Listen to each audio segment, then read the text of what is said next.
are my best friend, my highest guru, and my sovereign lord.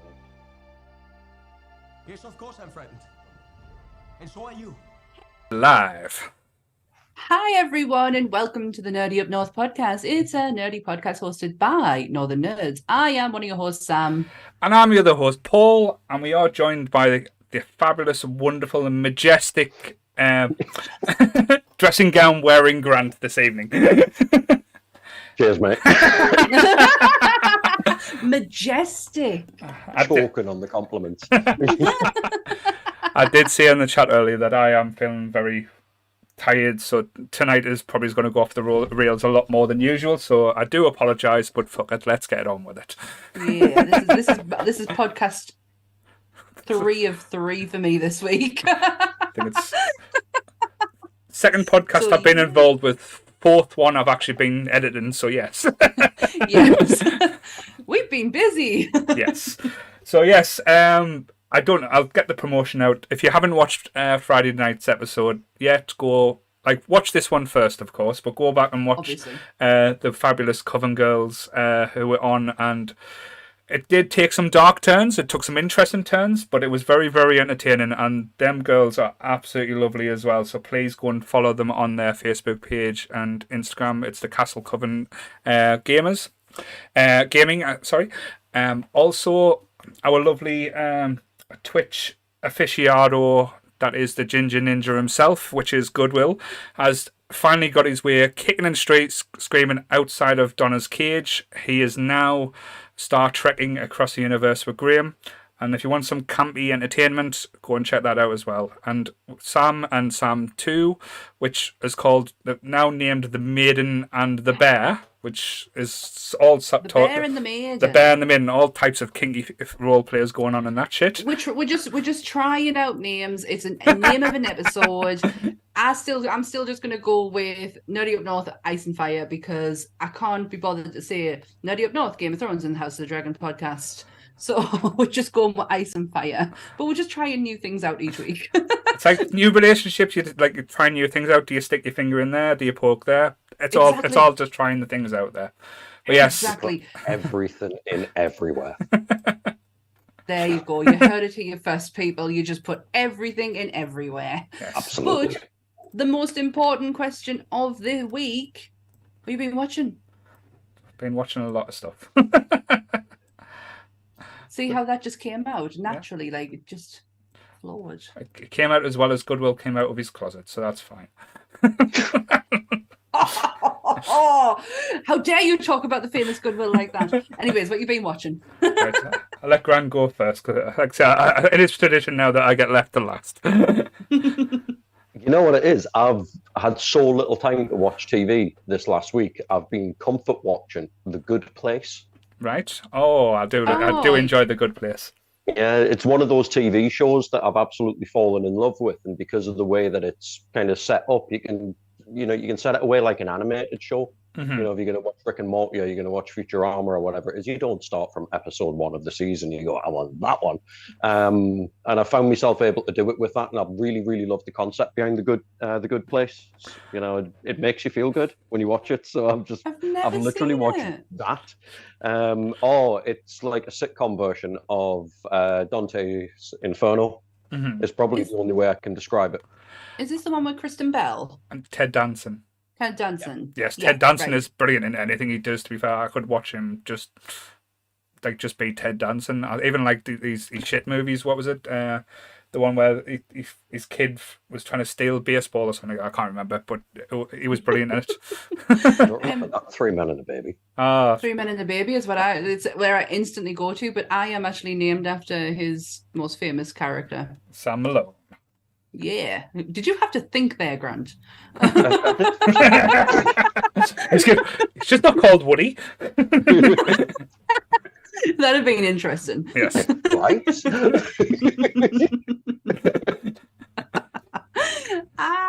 But yes. Anything else, Grant? No, honestly, that's been about it. I finished off the Dante's Inferno Twitch stream.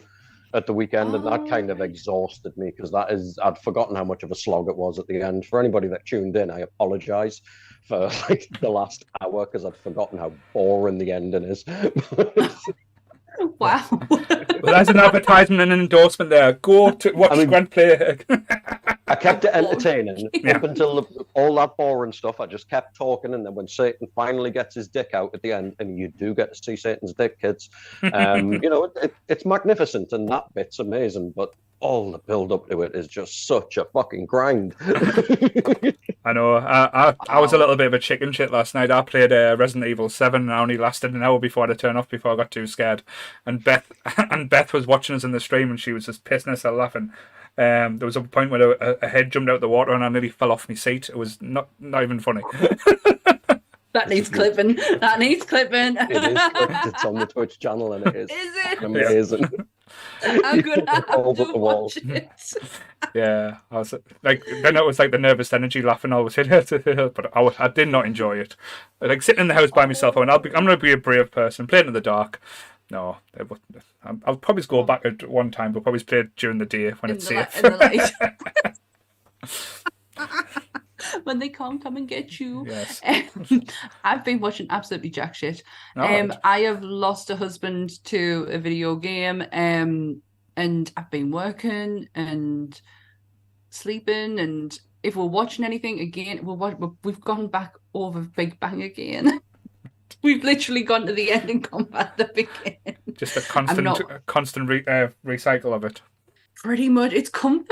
It's just like a comfort thing. Like it's just nice to have them on in the background. That is literally what I've done. I've not watched anything. So Paul, have you been watching? I went back to Community again. Like I say, that's in like my cycle of shows that do go through the turn. I've just finished Only Sunny, so now it's Community. So Brooklyn Nine-Nine will probably be coming up back soon as well when that finishes. But I am all up to date with Moonshiners for this season from last time we spoke. But as I was telling Lee on the Twitch, because we were playing Resident Evil and we're actually going into a Moonshiners conversation. But you're playing Resident Evil, you don't expect that to happen. No. But we have went back to the start for the first, because I didn't realise there was 12 seasons of it. There's 12 seasons of Moonshiners. 12 seasons. There's 12 series of full-on content put in as well. Oh. Wow. Well, it's different Moonshiners. Some of the Moonshiners have stayed on like throughout the seasons, and some people are only on for like one season stuff. But it took it a lot more serious in the early stuff. What I've watched so far, it's like the different Moonshiners. It's got the guy called Tim, who's a moonshiner in the woods, and he's trying to go legal. So he's trying to follow the procedures to get his father's recipe like in legal stores rather than the illegal moonshine. But he's got to do the illegal moonshine to get the money to be legal. So it's like a vicious circle. So he's getting himself in that trap. I think his dad would be like ashamed of him for trying to make it legal because his dad probably didn't do it the legal way. No, it just depends. Like, because the reason why he's doing it is because he wants to teach his son how to do it, but he doesn't want his son to go through the same like trials and tribulations. So you can see that point. But in the first couple of seasons, it shows the police viewpoint, which they don't do in the later. It is literally just the moonshiners. So the police viewpoint is like, oh, these moonshiners are doing bad shit. They're making this liquor that's poisonous and they're mixing it with bleach and shit. But no, it's not to do with that. It's fucking about tax. It's simple it's fact. money. These people are making 20 grand a season making moonshine that they're not paying tax on. So they want the cut. Yeah. So that's the main why the law is involved. But yeah, I've just got the bit where two of the moonshiners have a falling out and have a fist fight. So it was hilarious. One actually broke his hand, so he can't moonshine. The other one had a black eye and he says, "I'm not moonshine with him no more. That's the friendship over." So I was like, I still love you. I still love you, John Paul, Billy Bob. Billy Bob. But yes. Oh my god, I want to see that. I don't. It sounds fucking terrible. Grant, it is unreal. Me and Paul sat down. When was it, last week? Last Tuesday, I think. Not Tuesday before, wasn't it? It was Tuesday before, on Monday. that's right. It was at some point it's been a long week. And we sat down and watched an episode. Oh my god.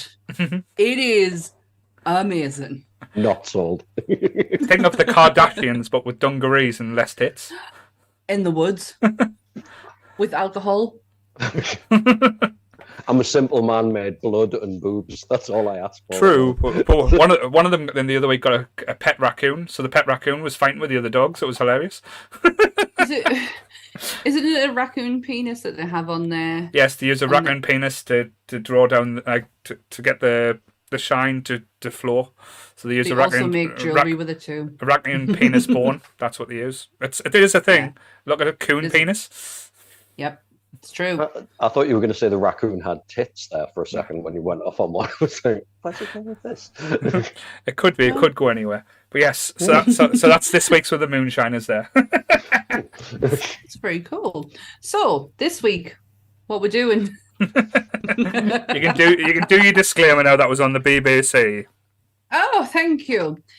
The second time I've done it today. So everything discussed in today's episode is our opinions and our opinions alone. If you'd like to discuss anything from today's episode, please come and join us in the Facebook group where we can have an open discussion. What we won't have is anyone coming for us and telling us our opinions are wrong. We can all agree to disagree in fandom. So keep it fun, keep it kind, and keep the toxic behaviour out of nerdism. Very well said. Like I say, I think it's also prevalent to do that these days, just be how toxic and nasty nerdism or fan culture can be. So, like keep the gatekeeping shit away from us. That's the main thing. Yeah, we're not about that. We're not. That's not what we're about.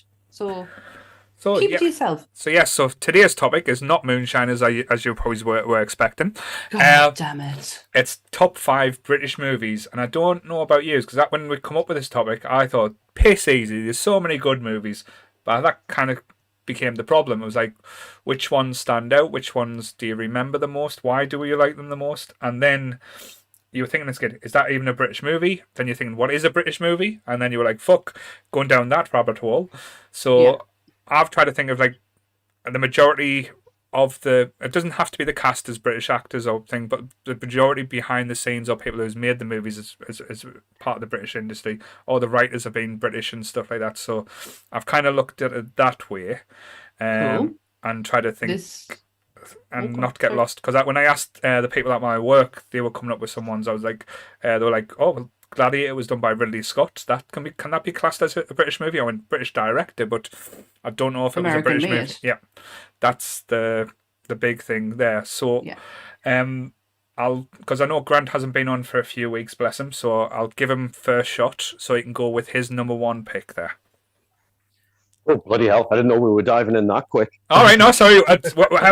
How are you thinking? How did you think about the subject matter? How did you go about it? I was in a similar dilemma, mate. It's like maybe not so much as a director being English, but if it's an American director, but it's set in England and it's an English cast, is it a British film? If our joint promotions, it's broken my fucking head. Is what it's done. So I pick number 1 then. I'm not one for rom-coms, as you have probably guessed. Yeah, don't say. There's one rom-com that is a British film, because that is one thing that we are very, very good at, is rom-coms, that actually stands out as one of my favourite films of all time.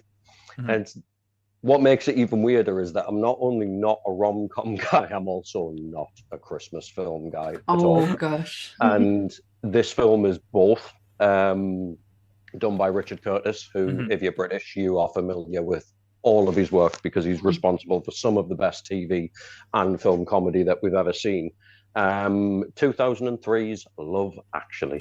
I thought this was going to be on your list, to be honest. I think we were having a conversation about it around the Christmas period, and you actually blurted out that how much you actually love Actually.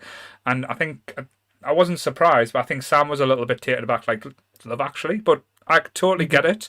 Like, the cast in that, like, is absolutely phenomenal. And Alan Rickman, I know there's a lot of standout performances, but Alan Rickman was absolutely brilliant, and Emma Thompson, like that whole story, I could have just done with that story throughout, like even like the whole movie, and it was so brilliant and perfectly done. But yeah, I totally see it.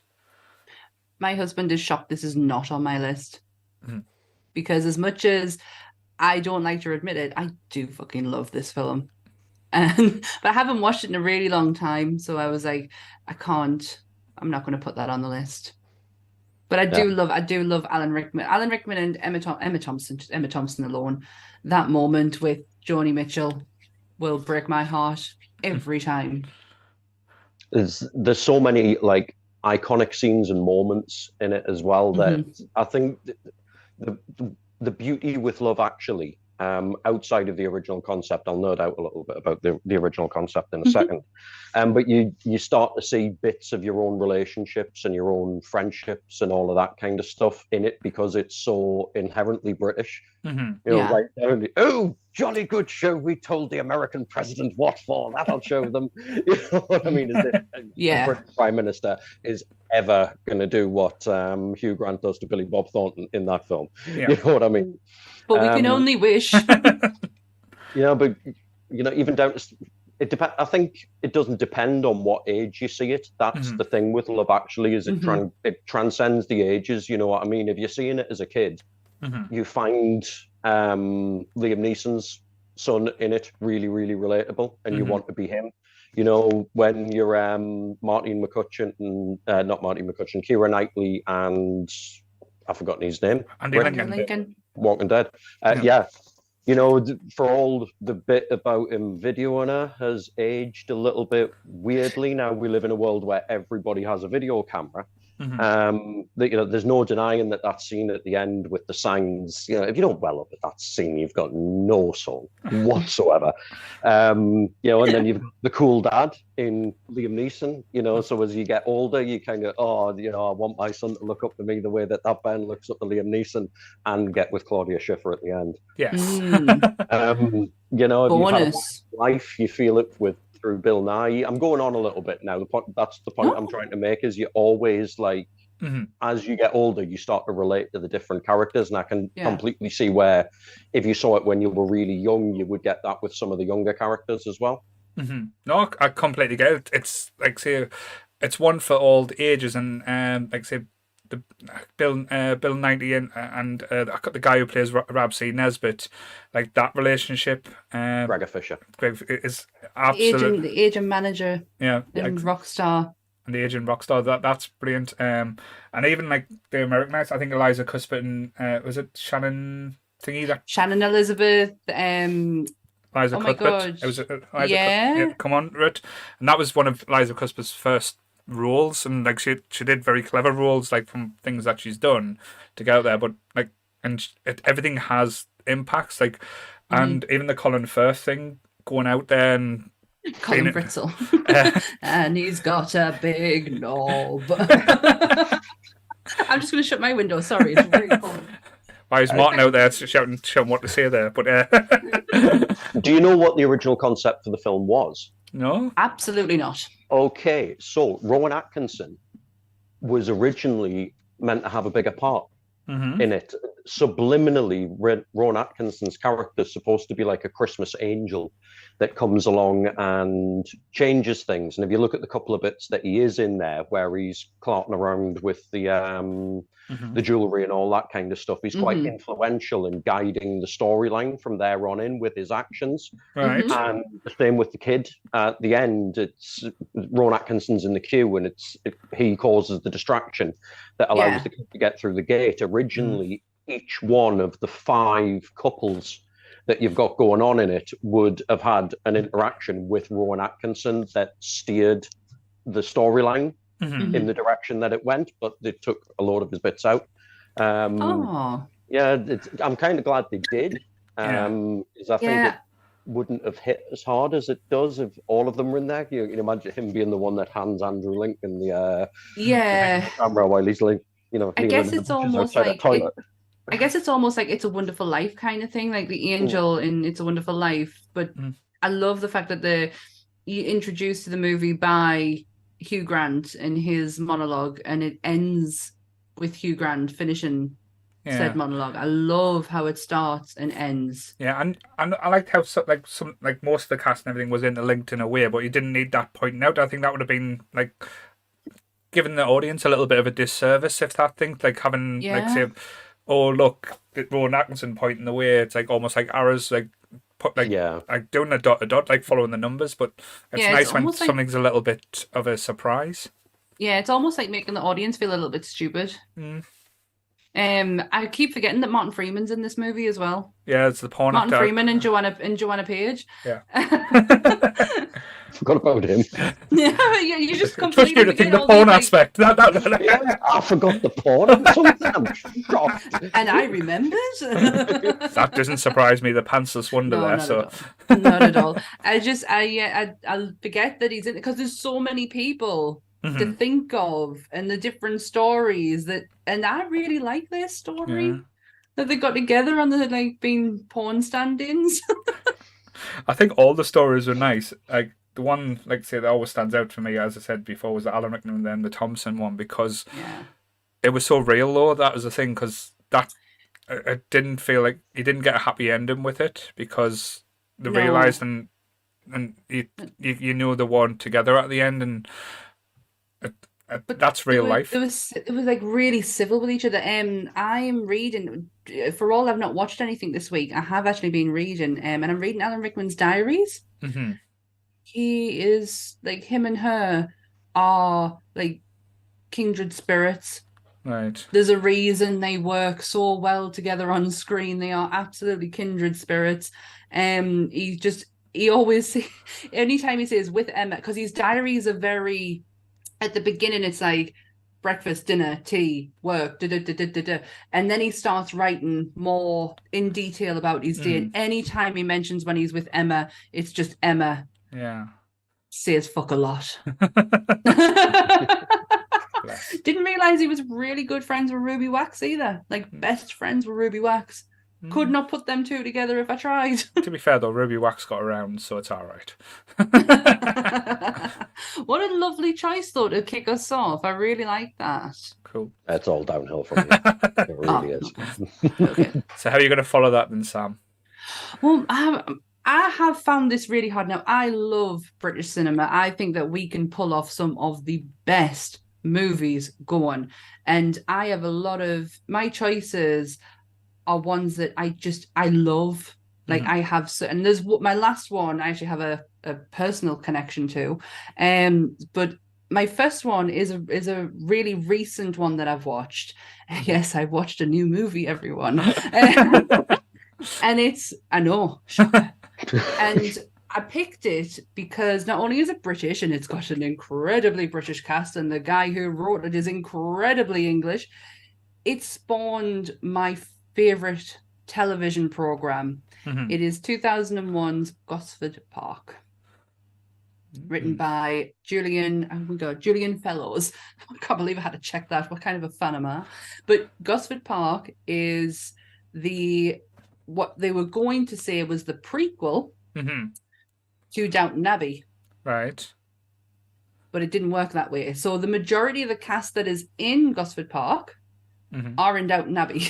All right. I was going to say, you're going to have to save this one because I've not seen it, so sorry. It is a murder mystery. Right. I'm in intrigued. a very stately home. The only one American, there's two Americans in it. Ryan Phillippe is one of them, and a guy who I cannot remember his name, but when you look at him, you go, oh yeah, I remember him. He's been in all sorts. But yeah, it's a murder mystery set in a stately home in the 1930s. Maggie Smith is absolutely phenomenal in it. She's, if anyone watches Downton and they know Maggie as the Dowager Countess of Grantham, she is nothing like that in this. She is sassy. She is a bitch. She is absolutely brilliant. But yeah, it's a murder mystery that has such a twist ending I didn't see coming. Helen Mirren's in it. All right. Oh gosh, there's like the guy who played Dumbledore, he's in it. Which one? The Gambol second or one. Richard Curtis? The second one. Michael Gambol. Yes. Kristen Stewart Scott, what's that face from Four Weddings and a Funeral? She's in it, the really posh one. Right. But yeah, I picked that one because it was the most recent one that I've watched, and it, like I say, it spawned my favorite television program, Downton Abbey. So would you not? Well, probably getting the other ones you list. So is Downton Abbey not on your list? Absolutely not. All right. I love the TV show. Didn't say I like the films. I know you went to see the films, but that's I most certainly did. I like for all the it's brilliant. It's lovely to see Downton on a big screen. Yeah. It really is beautiful to see it. But it wasn't movie worthy. right. It could have been a television program. It could have been a special. But again, it was beautiful to see it on the big screen. Richard Harris. Sorry, Beth. Yeah, I got wrong. Oh. I did not hear. But yeah, fine. Gosford Park is like it's on Netflix at the moment. And it's a really good murder mystery. No, I'll check it out. I do like a good murder mystery. Like, say, I grew up on Poirot and stuff like that. It's Can't even see very Poirot. Poirot, the My Belgian. mum loves Poirot and Agatha Christie. It's very Agatha Christie. I got that kind of vibe from it. So half an hour in, and hello, Mrs. Weatherall. Hi, mother. I do regret sending you that picture. Poor mum. So, yeah. so Mrs. Weatherall, what's it like having 5 guys in your mouth?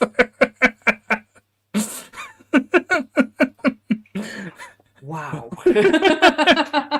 Half an hour in as well, guy. Oh God. Hashtag Sammy's mum. Yeah.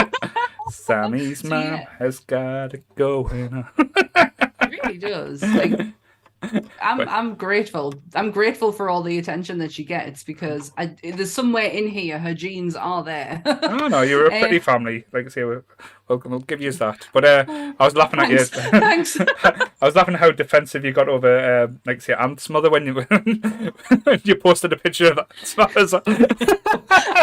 was like, do you realise that's my mother-in-law?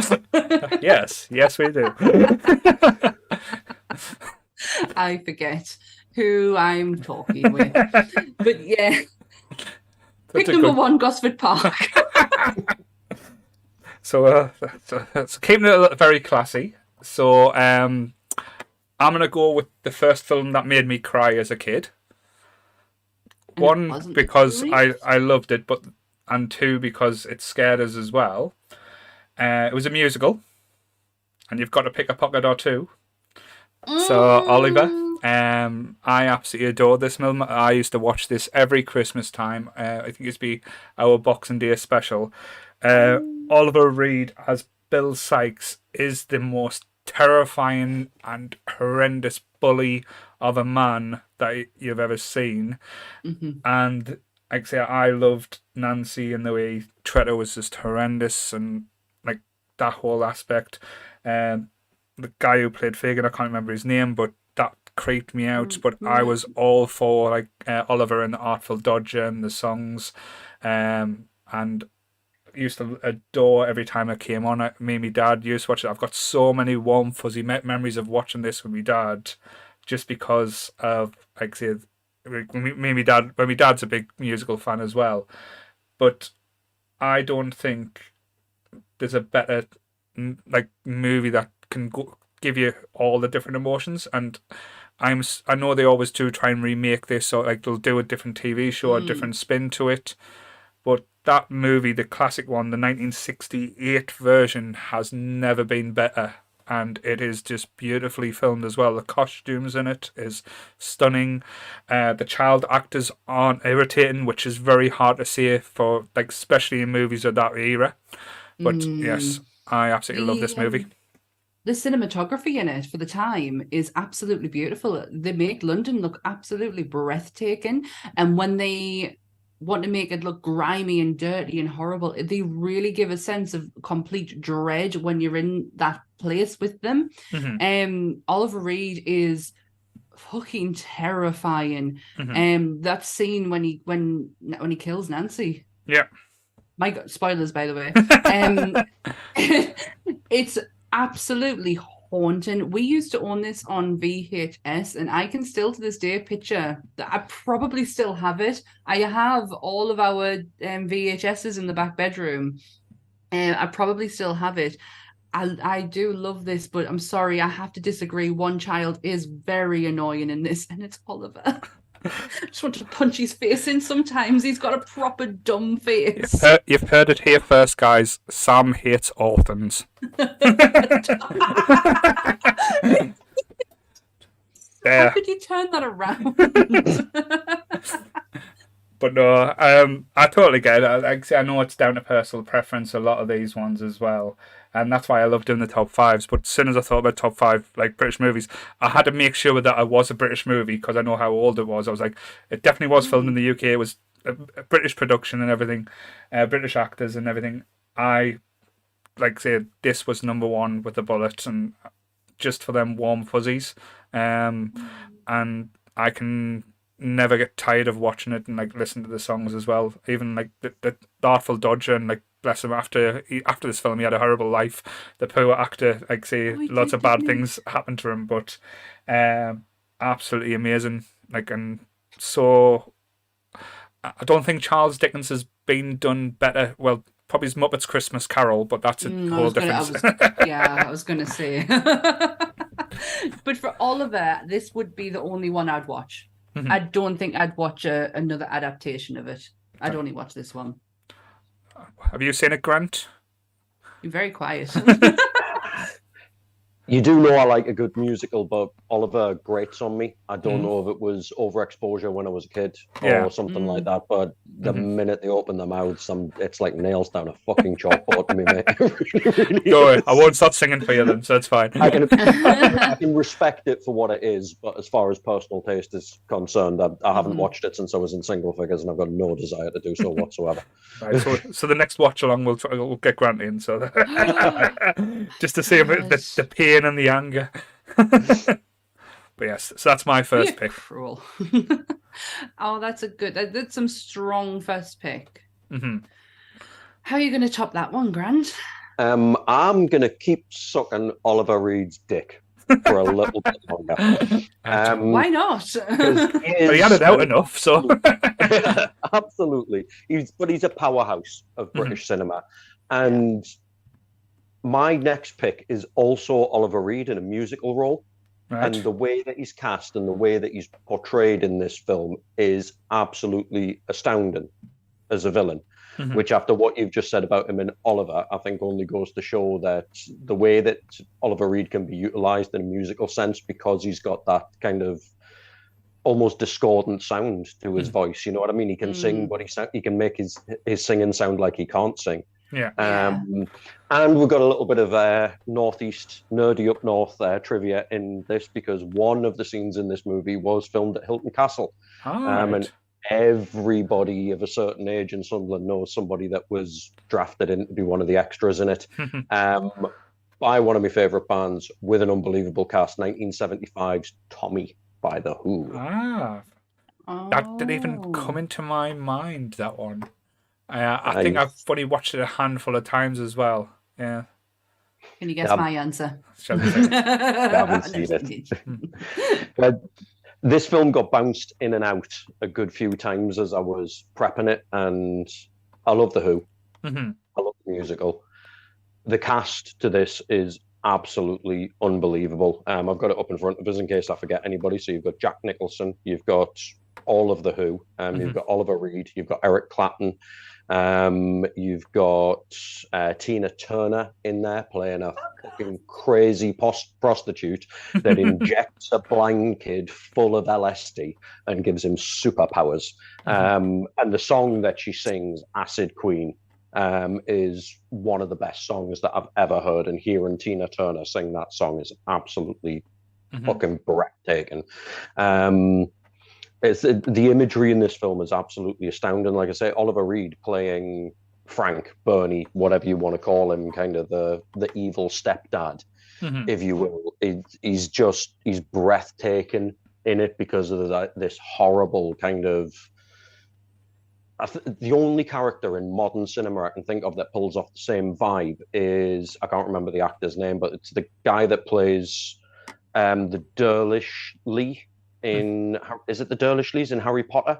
Yes. Step-parents or uncles or whatever. Yeah, I've forgotten his name. He was in Pie in the Sky. He's in he was in Sleepy Hollow. He was in Pie in the Sky, Sleepy Hollow. He was also Naked Gun. Yes. You know, the way that he plays him and that, where it's that just kind of swaggering, kind of bloated, awful. Yeah. Like everything about Oliver Reed screams villain in it, and they utilize the ones that can't sing really well. Halfway through, because it's a musical album, it's a concept album that tells the story. There's a bit where Tommy's abused by an uncle, and they get Keith Moon to sing his wicked Uncle Ernie because he's a drummer. He couldn't fucking sing. It's very rare that we get a Phil Collins out of them, you know what I mean? No, jokes aside, drummers are talented as fuck. Okay, better than I can. But because Keith Moon couldn't sing, that's why they gave him Wicked Uncle Ernie, because he just sounds as bad as that act should make you feel. And yeah, right at the end, it all goes a little bit off on the completely out of the blue, and there's bikers riding around in castles and all that kind of stuff, which is the bit that was filmed at Hilton Castle in Sunderland. I admit I didn't know that it was filmed in. I think because I've never had an affinity with the movie, so it's never been something I've looked into. But I didn't know it was filmed at Hilton Castle, so I only live there, so I might go and check that out a bit. So didn't know it existed until 2 minutes ago. You'll have heard the songs though, Pinball Wizard. Yeah. So Elton John, man. Yeah. Of course, Elton John plays the champ, and he's up there with his big boots playing pinball against Roger Daltrey, who's blind. It sounds like one hell of an acid trip, man. Like the whole thing. Massively. It was almost like it was wrote by Pink Floyd. But yes, very good second pick. I didn't see that one coming, so already getting a few surprises out the window now. So let's go to Old Faithful, shall we? Oh my gosh. Is that what I am? This one, my second pick, is purely just down to how much I fucking love it. That's all you want. It might not be everyone's cup of tea, but it is from 2003. Again, stars Helen Mirren, and it's Calendar Girls. Naked Helen Mirren. I'm in for it all day, so it's fine. Absolutely.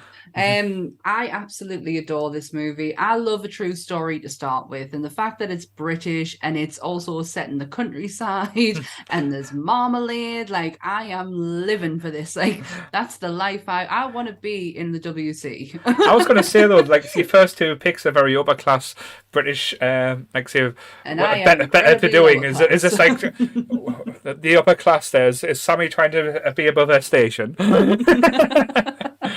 You're a working class lass from the northeast. My last pick will prove that as well. But no, I love the true. Obviously, it's a true story. Yes. I love the friendships. I love the women in it who are just absolutely fantastic. There's not one bum note in it. It's just. And it's such an easy watch as well. Oh, the cast is amazing in it, like, to be fair. It's got it's just there's so many faces you can see, and you're like, oh my god, you're from that, and oh my god, you're from this, and I absolutely adore it. It does give me the warm and fuzzies. I do break my heart in so many places in this movie. Obviously spoilers. When what's her name? Julie Walters, when her husband passes, that absolutely breaks us. But when her and Chris's Helen Mirren's friendship starts to break down, and that like really like hits a note, but it's so lovely that without saying a word, they can just patch it back up again. No, and everything's is like the friendship is that strong. That they can just patch it up and just withstand and move on and know that life's too short for shit like that. Like I think if anything they prove out of that whole movie is that life is too short.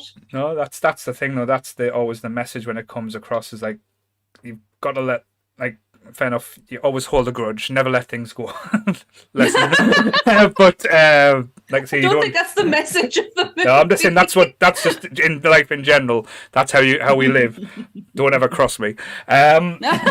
But no, duly noted. But no, life's too short to hold grudges and like to be angry a lot. And I think like when we're getting to an age, because we're no longer 21, as Sam tried to pretend that she was on Friday. For Even all though of Friday night, Grant, I was 21. I even got threatened to be booted off the podcast by the Coven girls because I wouldn't accept that Sam was 21. You know what? I can handle that. What really got my anxiety up a little bit is when they say, "No, you're 21." I'm like, I can't go through starting my job. I started my job at 21, and I've been there for 19 years. I'm like, I can't go through that again. I'm all right being where I am right now. I'll be 39. Bless, but yeah, it's like say not to hold them grudges and let things go. Like say even the Frozen song, like "Let It Go." I've learned so much about that, like the last few years, even just doing Nerdy Up North type shit, not being pissed off at as people as much, because I know I do come across as an angry man. It's an all-in act. It's just a facade, really. Don't you dare try and argue goodwill. Just watch his Twitch stream. He showed you he's a chicken shit. That blue hole. That blue hedgehog in front of him, and it all changes. Anyway, so yes, the Calendar Girls. Calendar Girls. Yeah. Don't hold a grudge. Don't hold a grudge. Very good. So, There we go. So I've got nothing really to add to that. I do think it's a nice film. It's like a film It's just a lovely film, and it's. I'd be very much remiss with myself if I didn't add it, because I love it. I watch it at least once a year. It's just an easy watch. Right. So let's bring the tone back to where we're from our roots, for the next film. Okay. 1969, showing what true Northern people are like. Kes. Oh, I thought you were going to say Rita Sue and Bob too. I was like, oh, Jesus. fuck that shit. Nah.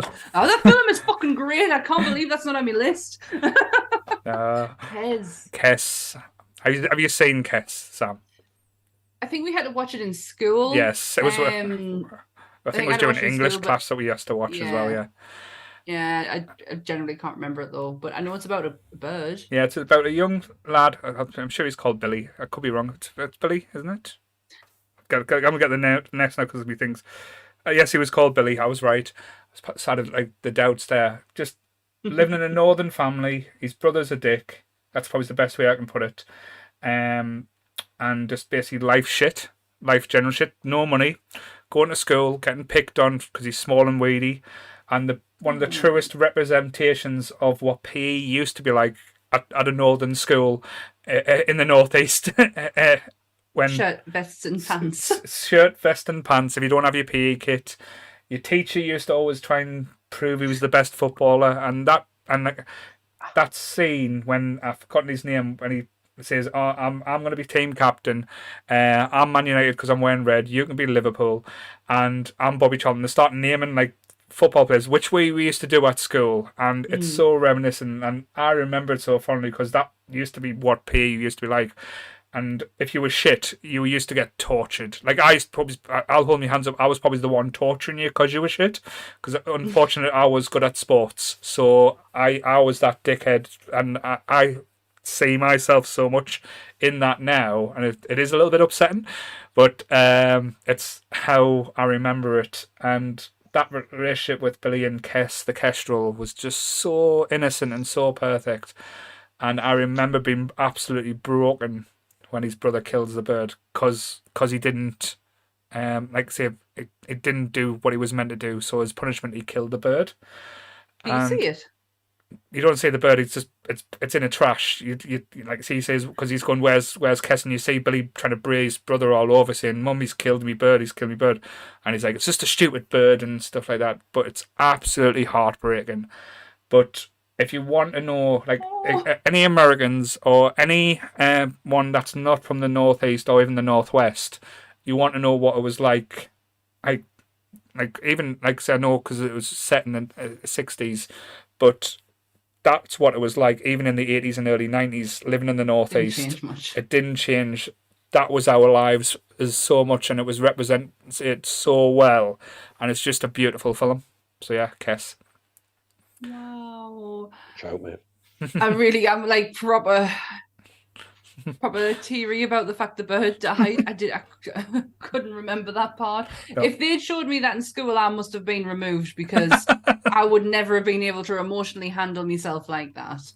But I do. I've obviously seen clips and pictures. It looks like home. I watched it as a kid, and I was thinking, this is just like life in the Northeast. Like, why is it not changed? Like, I remember my granddad and stuff talking the way they used to do. Like, probably not as Mancunian or as Yorkshire as like the accents were, but the language they used and the way they like terminology, and like my family like were pitters. Like my grandfather worked in the pits and went through the pit strikes as well. So anything that was going on, it just heavily connected with me on a level that, like, say, not many films do. I wouldn't say it's my favorite film because it's a hard watch. It's not something I would watch over and over because you can't enjoy it. But None as of soon, the bird's gonna die.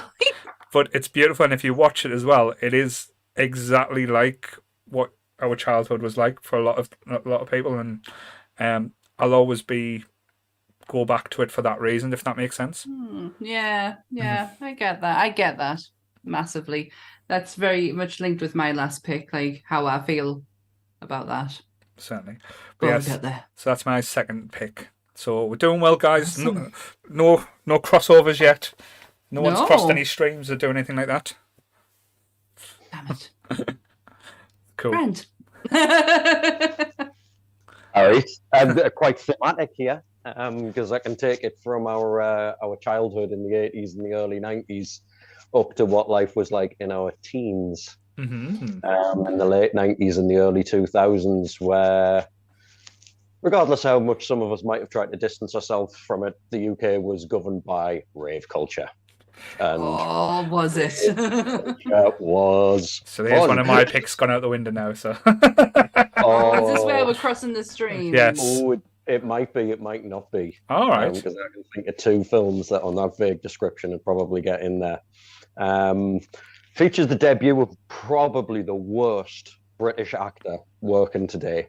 I know what it is. I know what it is because it's on my husband's picks. Yeah, Human Traffic. Human traffic. Yeah, I I'm knew still okay then. I'm exactly. doing okay It's what's his I think face? you've Isn't just it given Danny away everybody Dyer? else. I'm giving it away, but that's fine. I'll do that with my next pick as well. It was the same era, same type of theme. We'll go with it. It's fine. It is. It's don't get me wrong. Respect to Danny Dyer, because at the same time he is getting cast for just being himself. You know what I mean? Which is all Ryan Reynolds really does at the end of the day. You Danny do just go, True. right, just be you, and respect to Ryan Reynolds because he's fucking hilarious. He's Danny Dyer is going to be one of these people similar to like Ray Winston. You know what I mean? Where he's just going to play Yeah. that same role at the British He's film just or so a British TV stereotyped show, in like, it, when he's fucking 80. But no, I've got a massive soft spot for Human Traffic. I love John Sim as an actor and pretty much everything that I've ever seen him in. The cameo with Howard Marks is possibly one of the most iconic things I've ever seen. And now for spliff politics. And he's just standing there in the church discussing how a joint gets passed around the room. I was just like, that's perfection. But it's just a really fucking good night out from the late 90s, really, isn't it? That's all it is. It's a pulp album. Yes. Yeah. When I was talking to my husband about the tonight's picks, he was like, "Oh, why wouldn't you put human trafficking on there?" I says, one, I've not seen it. Two, it's just not up my street. I was like, this is you. Like, Ant is a proper, even today, like, when was it? We were out in the car the other day and he puts his playlist on and it's 90s rave music. Like, Rhythm is a dancer, and it was in my car on that day. He loves movies like this, like rave culture, drug culture. Like, he loves Hackers is one of his favorite films as well. That's the level that I'm on with him. Different feel to the movies, like, but I'm thinking more of the dance and I was gonna say, dance music, like the techno and shit like that. yeah, but Human Traffic was like it felt like I didn't love it, but it was very close to home. I grew up in Ryop in the 90s, where, like, say, most of the lads I knocked around was a bit backward, so they just wanted to be like on drugs. Honesty. either on drugs or stealing cars, where I would go to the pictures by myself. That's why I didn't end up in jail. So so they're not going to be upset because most of the people I grew up with ended up in fucking jail. Who's the smart one here? But yes, like so many of them got kicked out of school for dealing drugs and shit like that. It's not my life. But I think it was like say during the time when like ecstasy was like huge and massive and being like the drug of choice. But when you watch that back, like as you said, it is more like a musical hit rather than like a film. And it just takes you back to that era because as mental as you watch it now, and you think, nah, people will watch it now and think it wasn't like that. It fucking was. Yeah. Anth was like, he says like, I don't know if I would enjoy it now because that's obviously it's not my life now. But back when he was younger, that was him. So he's the one that ended up in jail. Anth I'm surprised he didn't. I really am. But yeah, Anth's tires and spaced. Bless. No, very good pick. So yeah, we're going around like all the different generations now. So we went from Oliver to Kes to human trafficking, and we've been to the fancy area with Sam. Is she still going to keep us in the fancy dance area? No, I'm going all psychological thriller next. Oh, psychological thriller? Yeah, I would say it's a psychological thriller. It's probably the only Danny Boyle movie I actually adore. Mm-hmm. It's from 1984, and it has my favorite person in the whole entire world in it, which is Ewan McGregor. It's Shallow Grave. Ah, very cool. I fucking adore this film, and so much so that when I told my mum about what we were doing, and I mentioned a couple off my list, she went, "You better have Shallow Grave on there." You tortured me with that. I used to watch it constantly, and it is not an easy watch. No, it's not. But it used to be on Film 4 literally every day. All the time. He's got like 1 o'clock in the morning, Shallow Grave is on again. Yeah. It's been a long time since I watched it, so I ran through the plot on Wikipedia, and the minute I could picture it all of it happening. The paranoia of Christopher Eccleston in that movie is just, it's phenomenal. Watching him go from this kind of normal person to absolute crackpot in less than a second is just the acting in it is unreal. Ewan McGregor is an absolute joy to watch. He comes across as stupid, but really is actually quite intelligent, given what he did at the end with the money. I thought that was hilarious. The woman in it, the actress in it, I can't think of her name, but she really annoyed the pants out of me to the point where I actually wanted her to die. Right, okay. So I'd have been all right with that. Been fine. But the main thing is 3 housemates looking for a 4th, and they go through this whole rigmarole of interview process with different people where they literally are just taking the piss out of them. Like they don't come across as very nice people, to where eventually one who comes is Keith Allen. Right, okay. And Keith Allen takes the position of the house. Yeah, and takes the position of the house, and the next day he's literally in there less than 24 hours and he's dead. Completely naked on the floor. You see Keith Allen in. Forgot it was Keith Allen. Yeah, forgot I was Keith Allen. Yeah, you see him in all of his glory. But to be fair, he was always getting his dick out as well. I think that was a thing with British actors at any time. If they haven't got the knob out on screen, they're not. I don't think they'd be classed as a British actor. I just don't think we cared. I think we just tried to show we're not prudes. We don't care. Just get it all out. Is that for forthcoming for the future podcast? Halloween.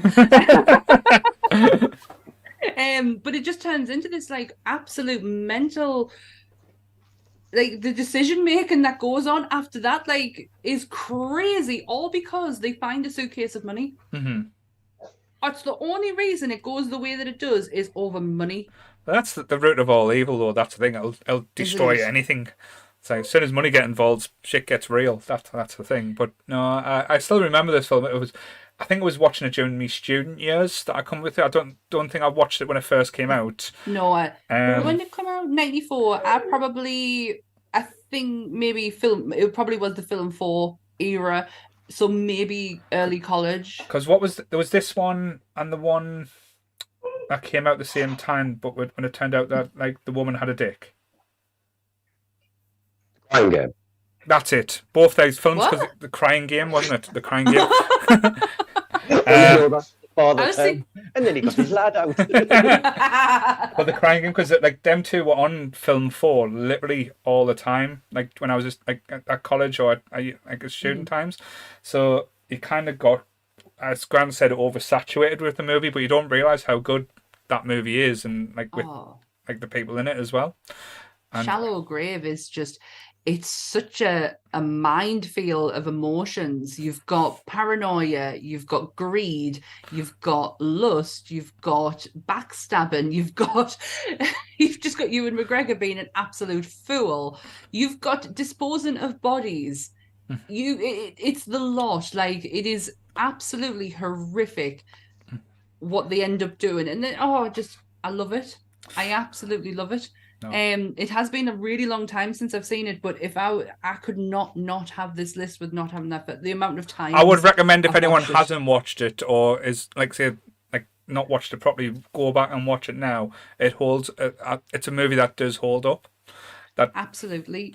I haven't spoiled anything by what I've said, because you can't spoil that kind of emotion. You have to go through it. Mm-hmm. And it's really intense, and it like just go and watch it. You do it. Go and watch it. Right, so I've kind of give away my next pick, which is like say, as we said, 90s culture. I don't think there's a more iconic 90s. I'm not even going to say a British film, a more iconic 90s movie out there for the time. And it came out. And talking about Ewan McGregor, I know it wasn't his first appearance. I think Shallow Grave was actually his first appearance. Was it? Possibly. Possibly. We're just going to say yes because it might spoil my last pick. But yeah, go on. This is the movie that made Ewan McGregor an international star. This blew everything away, and like if we didn't have Trainspotting, we wouldn't have Ewan McGregor as Obi-Wan Kenobi. I'm gonna say true? it. No, I don't know. I'm just gonna say it. Right, It's a my opinion fact. The best kind. The best kind. Trainspotting. Now, when I first listened, like everything that came out, like this, I think the immediate sensation with everything, it wasn't just like advertisements. It was like smashed and hammered home. This movie was literally everywhere, from the soundtrack. As soon as you hear the beats, you think of Trainspotting. I know, like say, it was a book before it came out, so the book was quite popular. But the characters in this, like, gonna try and get the names right: Johnny Lee Miller, Ewan Bremer as Spud, Kelly MacDonald, Robert Carlyle. Like say, it spawned, like, some of them were names anyway. Like Robert Carlyle, doesn't matter what he'd done, he was always going to be big. But it gave us so much, and I've never watched it and been. I had so many emotions. I was confused because I was too young to understand what was going on. I was sickened. I was repulsed. I was felt a bit wrong when Ewan McGregor's shagging Kelly MacDonald and she wears a school uniform. It's good with her. I fancied her in the last scene. Should I fancy her now? It's I'm so confused. it's like there's so many different wrong things as well. Like even like say talking about like iconic scenes as well, getting the cocks out, and like British men getting the cocks out on screen. Ewan McGregor taking the condom off, like on screen you see it pulling the condom off. That's never been seen in British cinema or even on cinema as well. So I was shocked, and like I know I'm going to sound like, oh dear, I was shocked, but that was quite shocking for the time. And seeing that aspect My eyes. in a movie, and the whole elements, and I dare say anyone seen the scene with Spud where he shits the bed, and he's trying to clean the covers and trying to get away because. With it being drug culture, it's always about the come downs and like trying to stay off heroin and stuff like that. And like he had a explosion, and when they're going, oh no, just give it here, just give the covers, and pulls the sheets off, and the shit sprays all over her and stuff like that. It's literally one of the worst things that I've seen like to date. But going back as well, when the worst toilet in Scotland, and if you're not repulsed at that aspect, it's just because when he's shit, like needs a shit, but he realizes he's got his heroin up there, so he's got to go and get his heroin out of the toilet as well. And it's just like, it's just awful. But I think as I said, I don't think there's a more iconic '90s film that came out for the reasons that Trainspotting came out for. Well, it's his second. So Shallow Grave was first, Right. and then a year later it was Trainspotting again with Danny Boyle. This I actually haven't seen it all the way through. Have seen parts of it because this is one of, if not one of my sister's favorite films of all time. She absolutely fucking loves it, to the point where we walked into a toilet in Barcelona and went, if that toilet can make the one from Trainspotting look good, we are not using it. And she walked out. I'm just not a big fan of this movie at all. I'm really not. I don't know. But I wish I was, because like I love Ewan McGregor. Like I love Ewan McGregor so much. I just could never get on board with it. But Michaela absolutely loves it. It's hilarious to see now because, like, say, Ewan McGregor looks so far from being a smack rat. It's totally different. But he was giving off heroin chic to the degree you actually thought he was on heroin on that movie. And the fact that you use the words heroin chic, amazing. But it's true. Like, say, if you were ever going to like see someone and look at them, and if you saw Ewan McGregor in the street in Trainspotting, you go, he's on smack. Yeah, smack rat. You would see them, like, even the twitches. So that's the level of performance that we got. And I know, Grant, you've been quite a little bit there. I don't know if you've got any opinions, or if, like, say, is this one of your ones that you enjoy? I adore this film, mate. The only reason it's not in my list is because it seemed too obvious to put it in there. Again, so we've got human trafficking as well. Yeah, human traffic. I'm a bit of a, as you know, I'm a sensory hedonist, you know what I mean? And everything that you've said there about the roller coaster of emotions that the film takes you on is what makes me absolutely adore it, because you've got comedy, you've got horror, you've got, everything. It's grit and dirt, and then there's a random little feely good bits in there. And as somebody who supports the Scottish rugby team, it's shite being Scottish screamed as loud as possible resonates with me more than any other person on the planet, mate. You don't know what it's like until you've watched Finn Russell sling a pass into touch. So you beat us this year again, so don't worry. Well, yeah, but that's just got a little bit easy recently, hasn't it? But no, I absolutely love this film. I've got really fond memories of it as well, because my first ever festival, Underworld, played, and naturally they finished their set with Born Slippy, the iconic track from Trainspotting, and just seeing a festival crowd erupt in that is a sight that I don't think I've ever seen topped. Yeah, which is mad considering some of the gigs I've been at. It was Iggy Pop who did Lust for Life, wasn't it? Yeah. I've seen him do that at Leeds, and the crowd just go absolute. I am not an Iggy fan, so I did not appreciate that moment at all. But watching the crowd go wild when he played that with the Stooges, which festival was that, Sammy? Leeds. 2003. Because the same one that I saw Underworld on, Iggy Pop played. It was V98. So definitely not 98. I wasn't going to my festivals until the 2000s. No. So I couldn't. In all honesty, I know Trainspotting is probably the most obvious pick of any of them, but I wouldn't be faithful to myself if I said any others, just because of the impact it did have. And that, like I said, that's when I was just getting into cinema as well. Like, not just like loving movies just because of the films, but realizing like the art and the shots and what was going behind. Because I think it said in the chat as well, it's an uncomfortable watch, but it's that by design. You're not meant to be. If you sit there and enjoy this, you're Grant. But no, that's true, because that's the same with that. Is exactly the same with Shallow Grave. It's not there. Like I just totally appreciate the process. Yes, but I just for some reason cannot get away with Trainspotting. But Robert Kyle, I'm sure it was Bigby, isn't it? His name. It does small man syndrome so well, and the anger, and like you can tell he's been trodden on for all his life, and he's just not taking it anymore in anything. And the point where he throws the pint glass just off the edge, and you see like Sick Boy and Ewan McGregor's character's face when they realise what's happened, and you're hearing the screams, and he's just like, "Time to get another pint," and he goes down and starts headbutting people, and just look, it's like fucking hell. And like say, I've been to Glasgow. I've like say, probably not in bars like that. I'm not saying anything bad about Glasgow, but when I went to see Kiss, I got started on 4 different times by 4 different people, just because. Wow. I've had nothing but good experiences. I went to Glasgow for the first time with your lovely lady wife.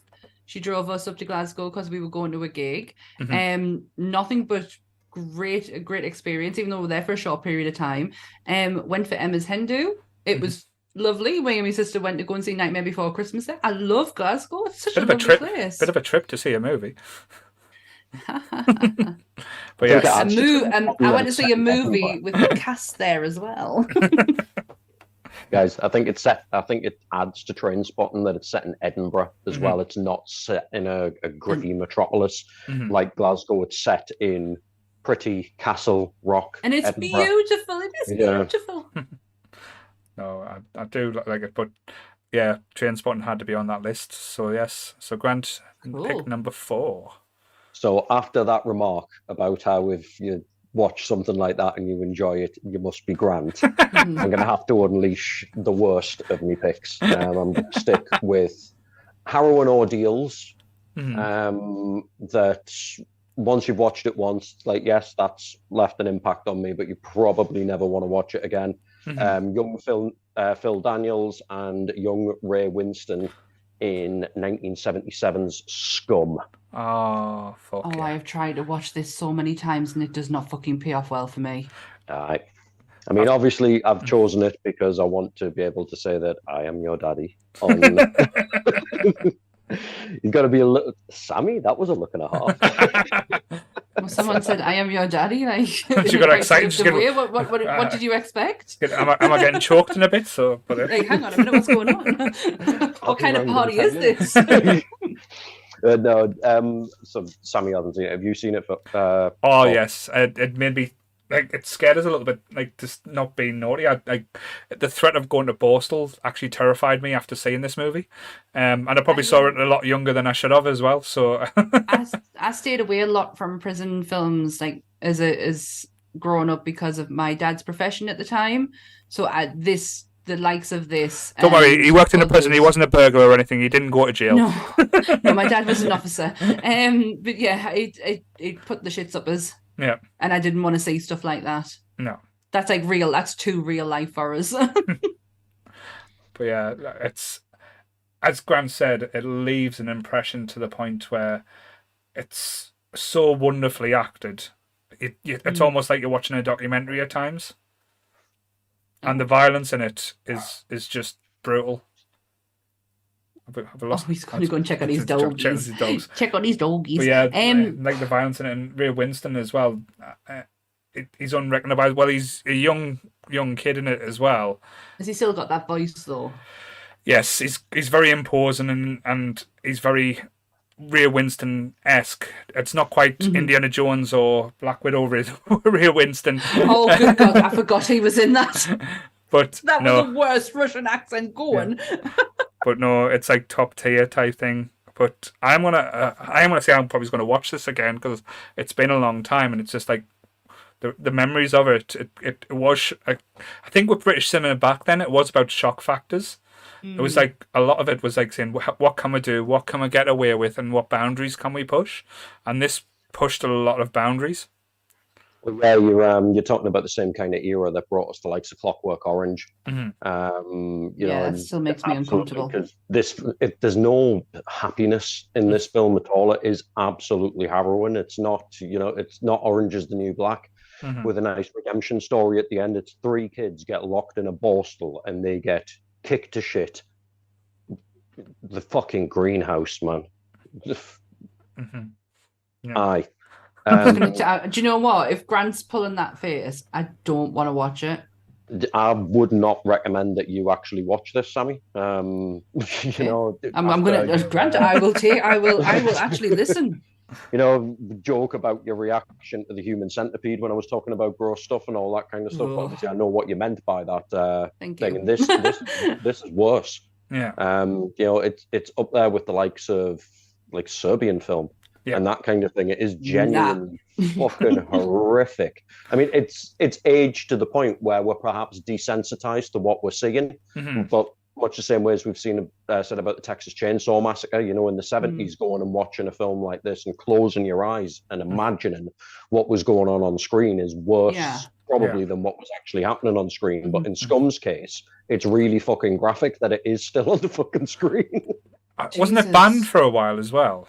Yep, it was banned in the UK up until 1991. Right, I remember that because That's not that long, mind. Like, I thought, like, was the 90s kind of like a revolutionary time when they were like, you can watch it now, like we're not that sensitive, or I thought it was like a bit later. Did that thingy White House die or something? I think that was the one that she was behind all the like picketing and banning all the like movies. Oh right. Yeah. So the activist goes, we can watch everything now. Not far from it. Yeah. But I think Driller Killer was the first one to be released, and that was then it was a wave after that. Then they started releasing when all Clockwork Orange got released. That came out in the cinema first, though. That came out in the cinema first. Yeah. I went to see that, and I sat there and I have no fucking idea what I'm watching. It wasn't until I was a bit older and I like watched it again. I'm like, oh yeah, I get this now. Took a while. Like you need an adult eyes to watch that movie.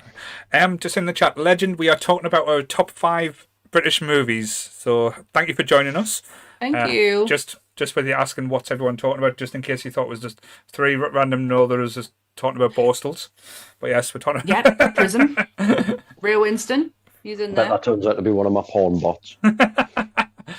No. Popped up. I've seen them pop up a couple of times. Actually, just trying to engage conversation. Hi, Legend. Thank you.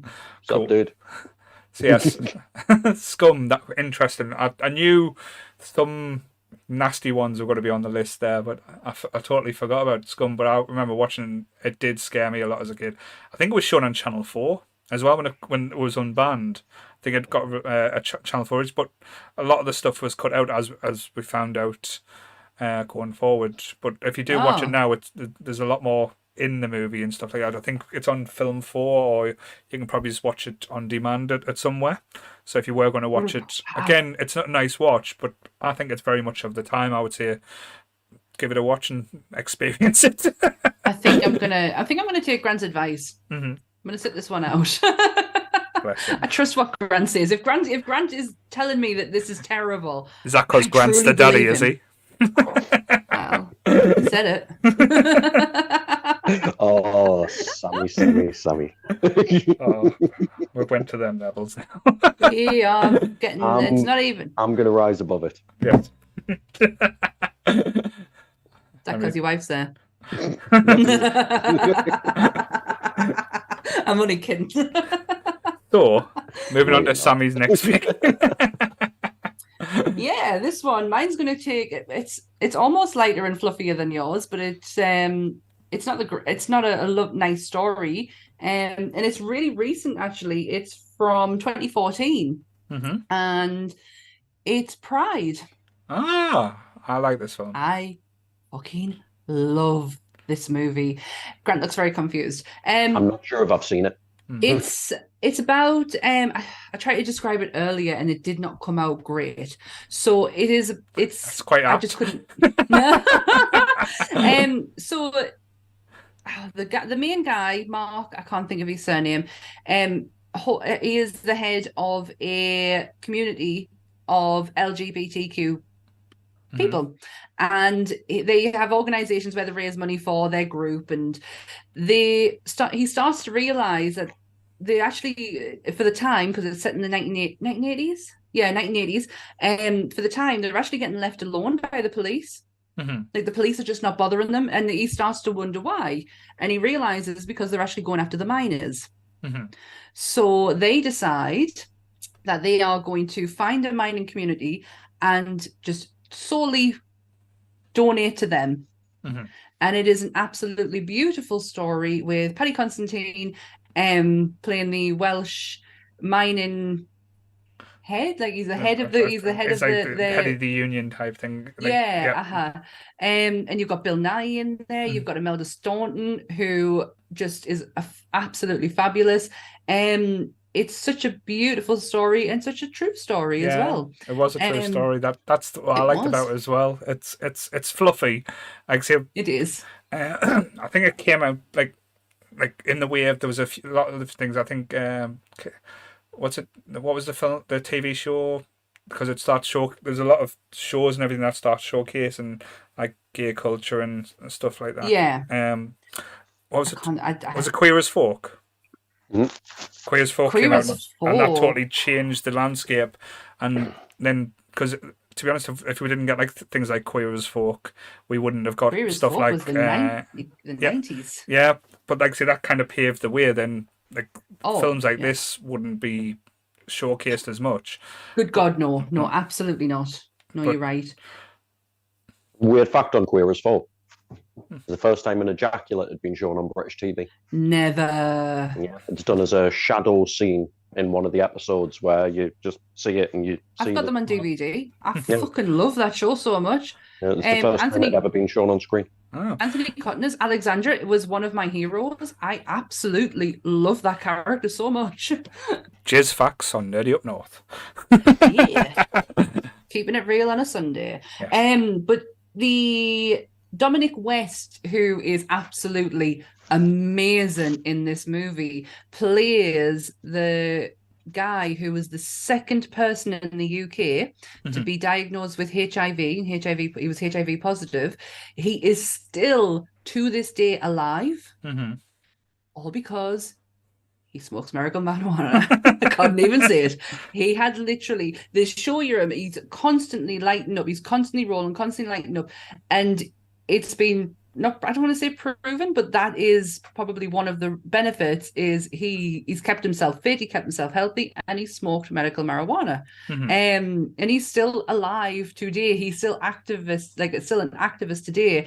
The main guy who plays Mark, who a lot of controversy around him because he was classed as a communist, which did not go down great with a lot of people, but he sadly, not a couple of years after the event of helping the miners, he actually did pass away from the disease. There would have been a lot of people who were playing real people who didn't quite make it, and it is a beautiful story of there's acceptance because the village. The village is no different than a village in the northeast. It was a mining village, working village, and it was almost like a Little Britain sketch. I think it's the only gay in the village type things.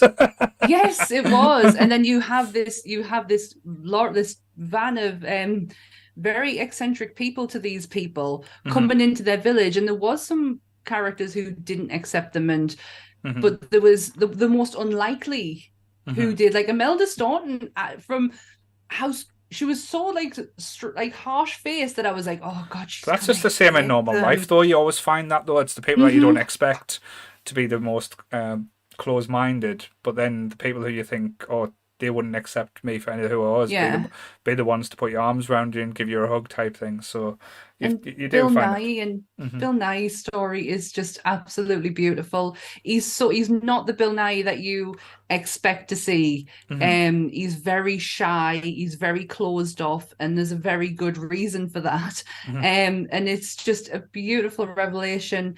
The whole cast is absolutely fantastic. The woman who goes into the police station and starts demanding, because these guys know their rights when it comes to prison, and these miners are facing very similar conditions to what they are by being forced into prison when they shouldn't be, and they're telling them their rights. And this woman just goes down and starts like demanding what needs to be done, and the Welsh accent is just beautiful, like absolutely beautiful. It's a gorgeous film. It's a very heartwarming film. I recommend anyone to go out and watch. I really have tried to like keep it as spoiler friendly as I possibly can. But it's just absolutely beautiful. Cool. Very good pick. There you go. So mine is going to go to the modern age. Well, modern age was say 2011, so it's modern for me. It like the cast in this from this movie, it kind of spawned different aspects to sci-fi.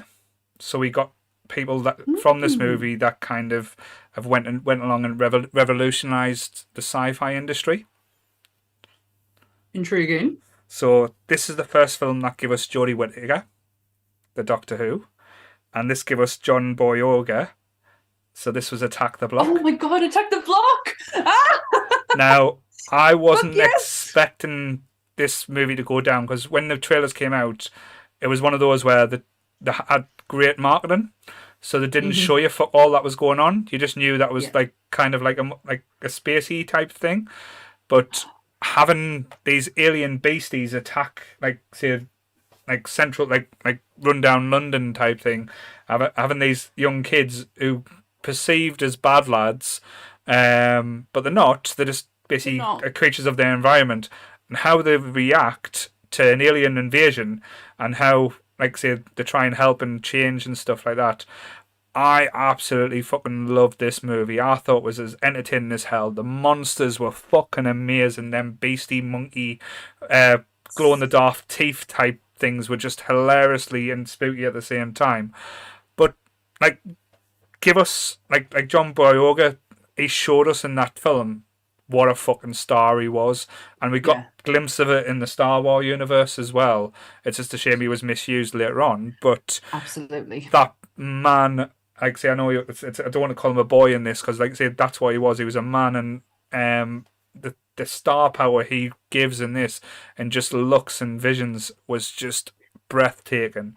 And I think, I'm sure Nick Frost was in this as well. So yes, he was. Yeah, he was kind of like almost like he was playing the character from Spaced at times. But he was the nerd, wasn't he? He was the one who knew everything. It is I've seen this. Yay! Thank you. I love this movie so much. I've only ever seen it the once, because it's like one of those where I don't think I'll get the same reaction the second time round that I did the first time round. It's still entertaining. Like the first times is the shock factor. It's not what you're expecting. It's almost like the Dust from Dawn effect. You think it's one movie, then you get switching. It's not. It's a different movie. But it's just entertaining as hell. And it feels very American as well. That's probably why I think like the shooting and like the camera angles and the editing, it's very fast paced. It's very action packed. But it's gritty as well, like British should be, and it's very modern day now. And again, not to say it's realistic, but I believe that's what it would be like if fucking aliens attacked in London. All these wannabe gangsters with the like BMXs flying down the streets, going, "Yo, boy!" The East End of London got attacked. That is what's going to happen. Yeah, because I'm sure it was the East End that it was said. But John Boyega is absolutely phenomenal, and it's such a shame that nobody got to see like worldwide, because Attack the Block is very much of us. It's huge in America now. Is it really? It started to pick up. America started picking up and start getting it, because when he'd start doing Star Wars, like the first Star Wars film, like he is excellent in that movie. I don't care what people say. No, I totally agree. Basically, they got on board and went, okay, we're going to see more of him. So they went and watched Attack the Block, and they fucking loved it. So it is quite getting a following in America now. I'm really pleased, because he deserves it. It's not his fault how his character went in Star Wars, because he was absolutely brilliant in Force Awakens. But my God, he is such a delight. He's such a delight. Like when you look at him at first, you think, oh, he's gonna be an arsehole. He is far from that. And he loves Star Wars fans as well. He will talk to Star Wars, even though he didn't have the best experience, and he's wrote about it. And if you want to go up and find out more what happened, find out what his interviews said about Star Wars. And he's quite passionate, because he said some things that probably a young black actor would normally not say, because he'd be worried he'd be portrayed as trouble, or that he probably would have killed his career. And the support he got on Twitter, like I think James Gunn came out and said, I would cast you in a second, you don't have to worry and stuff like that. So the support he got for standing up to what he was put through on the Star Wars set as well, it's inspiring. So I will always look out for him and always keep an eye on stuff he does. Yeah, absolutely. And I didn't know anything about that. I knew he had a difficult time on Star Wars, and I remember Force Awakens, my God, the hysteria when it was revealed that a stormtrooper was a black man. Like, it was ridiculous. I had no idea he went through worse, if that is worse than that. But I have got nothing but love for him. I loved the press that he did around Force Awakens.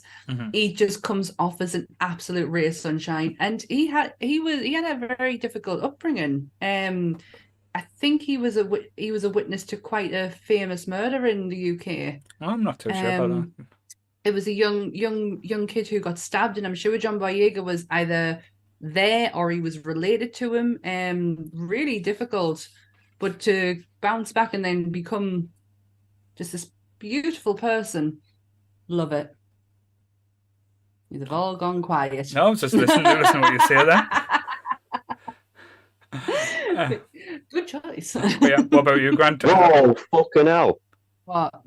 Not just a famous murder, he was one of the last people to see fucking Damilola Taylor alive. That was it. Damilola Jesus Taylor. Christ. Yeah, it was huge. Absolutely. Yeah. Was he related to him or was he just with him? He was just one of the last people that saw him. Right. Sad. that's Really got- fucking. Yeah, really man. fucking. That could really turn a life, couldn't it? Aye. But yeah, to be where he is now and be as courageous as he is now is just amazing. So, Great choice. have you seen this one, Grant? I know you went very quiet, so. I have, mate. I love this film. When you were talking about the aliens, there's just a sound bite of him screaming, "It's a massive bear wolf, motherfucker!" Down the corridor as they're getting chased, and every time I hear that line, it cracks me up. But yeah, I can't really add to it. What you said about it being like Dusk Till Dawn, where you think on one way and then suddenly an alien crashes through the ceiling. Midway through Act 2, you're like, "What the fuck is going on here?" All right, I'm game for it. Beautifully cast, beautifully shot. It was a relief in British cinema because it is gritty, but it does have that Americanized feel to the cinematography that gives it a bit more polish. And it's not very often that we see polish in British cinema. We like our grain, we like our grit. We live in a country where it always rains, so everything's got to be a little bit noiry. So to see something with a bit of fluorescence to it was a breath of fresh air. And I love the fact as well, because when something is successful, because this was a big hit, we didn't get numerous sequels. Because this was one that they could have over-egged it on. So as a standalone, it works really well. I wouldn't mind a sequel. I'm not like Disney saying if they made a sequel, I'll be upset. But if they keep it just as it is, I'm quite happy with that. Like, we got that, and it's, like I say, always going to be that little bit of cinema that proved that we're not just one-trick ponies as well as Brits. Yeah. To prove we can do sci-fi. And I know that we know that we can. Other than Doctor Who. And Red Dwarf. But we know that we but we know that we can do sci-fi, and we proved it right here in this movie because it is absolutely breathtaking. Definitely. Good choice. Absolutely amazing choice. So guys, want the final pick now. So hope It's you've left final pick now. So hope they've left the special ones to last. So I have. as Grant seems to be getting ready to take his dressing gown off, is Hot Chocolate going to be playing? I believe in miracles. Since you came along. No, I haven't chosen the full Monty. Nobody needs to see that. How's Donna's fundraising going? She didn't get near her enough, so don't worry. We're safe for today. No, not the full Monty, although it probably would be a good shout. I'm going back to my youth a little bit here, and I'm going back to my first pick as well, because two of my favourite British films both have a very strong theme running through them, and that is The Who. There was another absolute 70s masterpiece came out with The Who as the main influence in 1979. Similar cast to Quadrophenia. You've got Phil Daniels in there playing the lead. You've got Ray Winston in there. You've got Sting in there. You've got Toya Wilcox in there. Quadrophenia. The film that basically gave us a culture, like mod culture, was because of this movie. Yeah. My mum No, it's fucking- set 15 years before it Was was it? released. Well, no, but like, say, like the people that came out after, like the hairstyles and the t-shirts and stuff like that. After seeing that movie, like, say, kind of Yeah. touched on it, but yeah, I probably jumped the shark a little bit there. Sorry.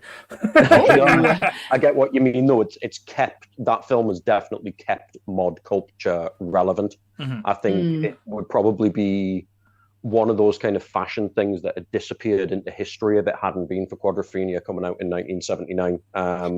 It absolutely re-energized the little, the Vespa scooters and that kind of stuff, and you see it reoccurring year on year. You As a do. result of that. And some trends do that, some trends don't. You know what I mean? Flares always make a comeback every 20 years. You know what I mean? There's the 40s vintage look with the victory rolls and what have you tends to come full circle, but other trends have been lost to the addles of time. And no, like, I get what you mean now. I thought you meant it had like been the Oh, not the birth, but yeah. what invented No. No. No, but like, No, I think the Beatles had something to do with that, but yeah. it's not something I've ever seen, but it is one of my mum's favorites. My mum is a huge Sting fan, so if Sting's in it, she is watching it. So she absolutely loves this, but I've never seen it. I've seen it. It's probably passed me by, or watched it probably at the wrong time. Because I was never, well, I was a fan of Oasis, but my mum and dad were big, like I said, the Beatles fans. So that kind of culture was like too rammed down my throat, so I kind of stayed away from it too much as well. But I know like people I went to school like watched that movie like on a weekly basis because they wanted to idolize or be them. They had the start buying the coats, and then you saw the logos all over the place, and like the blue and the red. I think there's even a chippy in where's it, in Dalton Park, called like based on it as well. There is. It's over the road from Starbucks. Yeah, based on Quadrophenia, but I did not know that. it's one of them films that I think if you get invested in it or it hits you, it stays with you. But it kind of missed me by a little bit, so that's why I don't love it. I enjoy it, but it's not something I can say, oh, I know it for every beat or like for word type thing. You see, with that one, I probably do. Outside of Oasis and Blur, funnily enough, because I've always been a little bit of a metalhead at heart, but the drummer in the first band was daft on The Who. Yeah. Kind of modelled himself on Keith Moon. And rightly so, he was an incredible drummer then, and he's, he lives in London teaching drums to kids that are fucking gifted musicians and what have you. Now, the man, it's not even funny how much of a talented musician he is. Same mate, his dad was mates with Paul McCartney as well, very randomly. Ooh, what a name drop. And Vic Reeves. Same getting to come on the podcast. I didn't know loads of famous people, but his dad randomly knew Paul McCartney and Vic Reeves. I mean, Vic Reeves, growing up on Teesside, wasn't really a weird thing because he was a lawyer in Middlesbrough for years before he got famous. Him and Bob Mortimer were both lawyers. Yeah, Bob Mortimer's a very clever bloke. Yeah, my mum actually loves, she's reading these books, or read these books. I did not know that about Vic Reeves. I just thought Jimmy Neal was out claiming to fame. No. But yeah, like I say, it's got a special place in my heart, and because I'm quite a musically orientated person, The Who's always going to resonate with me. But the film itself is just self-destruction. It's Phil Daniels playing a young mod kid who just likes to go and get off his tits, and he gets off his tits to the point where he decides to drive to Brighton for the annual fight. That's where the saying, "Oh, I've gone to Brighton if you've gone off on a bender," comes from, because in the 60s, the mods and the rockers would drive to Brighton and kick the fucking shit out of each other on the beach in a drug-addled, alcohol-fueled... Still happens. It still happens. I thought of Horton and Hetton at Horton Feast getting into fights was bad enough. Jesus. But yeah, that's it. It's just a tale of self-destruction. He's literally just circling the drain. And it's another, back to the grit and the awfulness of what life in Britain in what the 60s and the 70s and 80s in the 90s. And, well, the Wife and And then Britain's nows. always sucked, hasn't it? No. That new season of You has got it definitely very, very wrong what Wife in Britain's like. So, yeah, I'll stop going on about it, though. That's my fifth pick. No, it's fine. Don't, like I say, don't ever stop. It's, Don't ever feel like I was going to say it. it's just because, like I say, it's not something that we would follow, but it's good to hear No. that, like I say, why it's important or why you like it as well. That's always something I like. A young and absolutely jaw-droppingly beautiful Leslie Ash in it as well. Yes. She plays Phil Daniels' little kind of not girlfriend, so to speak. She's just she's a bit of a local bike in it. If I'm perfectly honest, but he's pining after her, you know, regardless of the fact that she's not acknowledging him and all that kind of stuff. And she does, but she only sees him as a friend and all of that kind of thing. And he's still just pining for his love for you. And we've all been there as well. So Definitely. You described her so lovely. Kelly just said Leslie Ash pre-fish lips.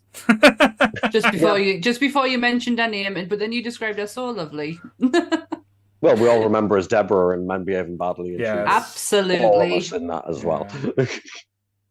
What a show. Oh. I'm just reminiscing there because, like I say, that was one of my crushes as a kid. But yes, very good pick. So, Sam. Nice. Final pick. Right.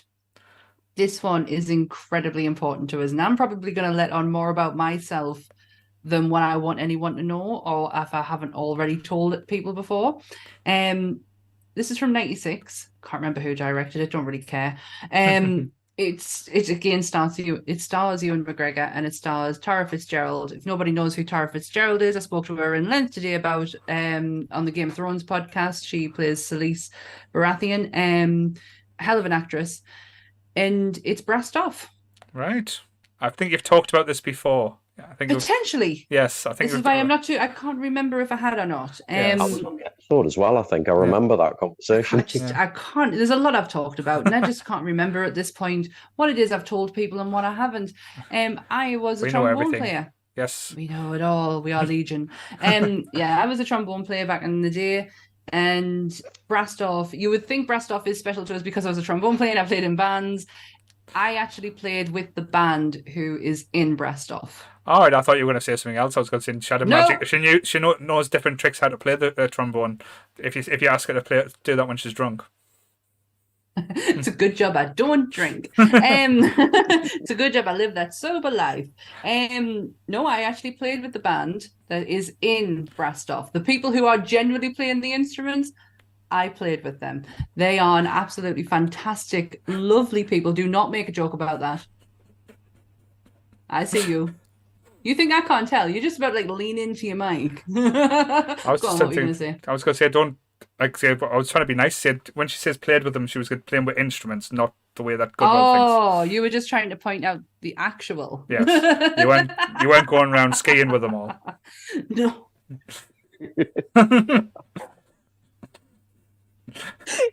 That got us. Everything and everywhere.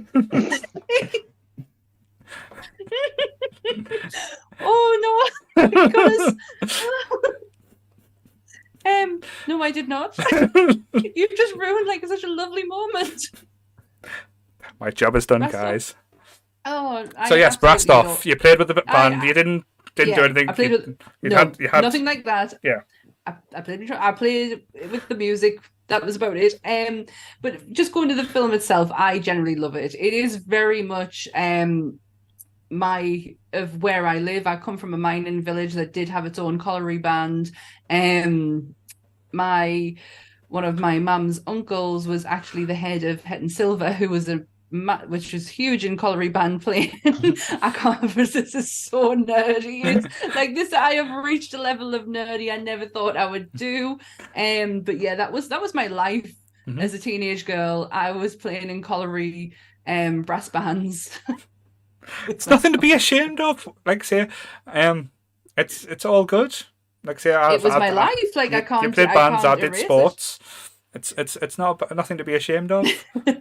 But yeah, Brassed Off. It's a lovely story. It's fine. And it's got Pete Postlethwaite as well. Yes, I I'm forgot about that. trying my best not to make jokes. Please don't keep lining them up for us as well, Sam. I'm really trying not to, but it's very difficult with the subject matter. I'm glad you didn't say it's very hard. I'm so glad you didn't say it's very hard. But yes, It's got this one time in Bandcamp. Bandcamp, yep. I don't know how many times I've had that thrown at us, but And she learned lots of different techniques with her lips, and she's got very good at holding her breath. why do you think I constantly pout? It's because my lips stayed that way. And when I was playing, that's how you play a trombone. You have to pout. I thought you So were my going lips to don't say, really why do you think I constantly No. swallow? Oh God, no! Eh? Show us how you play the trombone. No. Go How on. I deep- do have one How somewhere. deep can you go? Someone actually. You do, but you literally have to pout your lips to do it, and mine have like stayed there. They've never moved. I do Salmon, have a salmon and trombone magic somewhere. lips. We need that as a hashtag. Joe Borders giving a shout to Colby Bands. He's saying his dad used to play in the cornet in ours as well. See, Oh, that's nice. you've got your See? band geek friends. It happens. They're there. She's not talking to us. Yeah. Of course, I'm talking to you. It's you literally did like make me nearly burst. Like I thought I was going to wet myself. I don't think you've ever done. I don't think you've come close to doing that yet. But I've but never yeah, mixed Rastos up. Vilas. There's going to be a squirting joke. I had to stop myself. Sorry. Oh, Anyway, last pick. Rastov. Rastov. Well, it's a good way of segueing as well, because we're going to keep the humour up there. So this is the one that I tormented about for the last week, just because I wasn't sure that this was a British movie, but I've looked into it. I have tried to establish it, and I can safely say it is a British movie.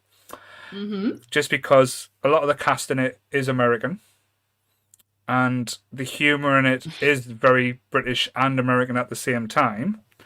Mm-hmm. But it was written by the British actor who was in it,